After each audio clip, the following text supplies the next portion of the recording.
JDU के मंत्री जनता दरबार लगाकर लोगों की समस्या का समाधान करने में लगे हुए हैं। इसी कड़ी में बिहार के शिक्षा मंत्री विजय चौधरी, अल्पसंख्यक कल्याण मंत्री जमा खान और खाद्य आपूर्ति मंत्री लेसी सिंह ने जेडीयू दफ्तर में जनता दरबार लगाकर लोगों की फरियाद सुनी और लोगों की समस्याएं दूर करने की कोशिश की। इस दौरान विजय चौधरी ने कहा कि लोगों का सरकार पर भरोसा है, इसलिए लोग इतनी बड़ी संख्या में जनता दरबार में अपनी परेशानी लेकर आते हैं। ये जो इतनी संख्या में लोग आ रहे हैं, ये द्योतक है, ये सिंबल है कि लोगों को भरोसा है।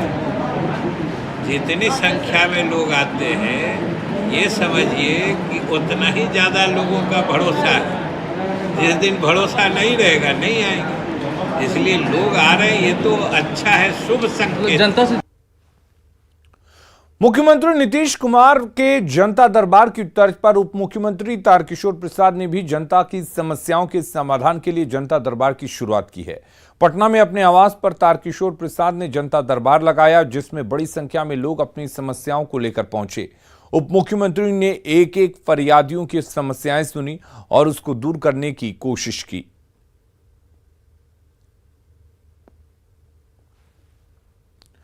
पटना बीजेपी कार्यालय में ओबीसी पटना महानगर कार्य समिति की बैठक हुई, जिसमें पूर्व डिप्टी सीएम और राज्यसभा सांसद सुशील मोदी और विधि मंत्री प्रमोद कुमार भी शामिल हुए।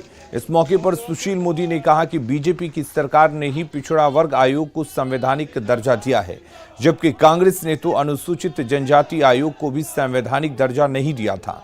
वहीं सुशील मोदी ने कहा कि बिहार में जब जब बीजेपी या जनसंघ सरकार में शामिल रही है, तभी ओबीसी को आरक्षण का लाभ मिला है।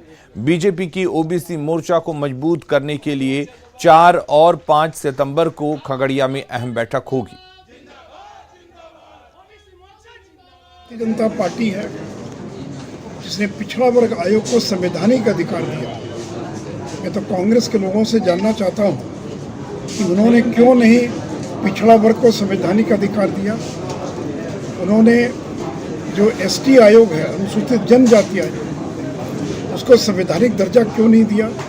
ये काम अटल बिहारी वाजपेयी की सरकार ने किया। और पहला पिछड़ा वर्ग आयोग काका कालेलकर कमीशन ये कांग्रेस ने बनाया, उसकी रिपोर्ट आई 55 में, लेकिन उसको ठंडे बस्ते में डाल दिया।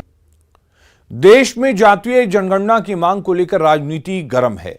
इसी बीच पूर्व राज्यसभा सांसद अली अनवर ने अब मुसलमानों में भी जातीय जनगणना की मांग उठा दी है।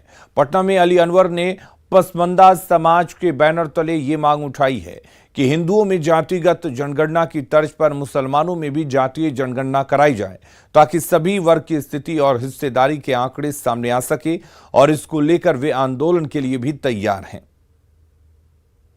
ये सच्चर कमेटी ने भी ये कहा है, रंगनाथ मिश्रा कमीशन ने भी कहा है।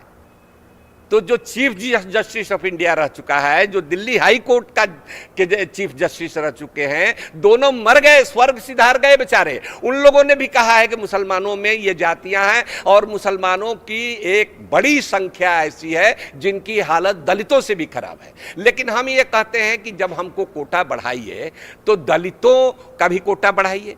दूसरी चीज हमारी मांग है कि ये जो पिछड़ा और अति पिछड़ा जो बिहार में है, वो पूरे देश में, पिछड़ा और अति पिछड़ा पूरे देश में हो, ये हमारी लंबे समय से मांग रही है।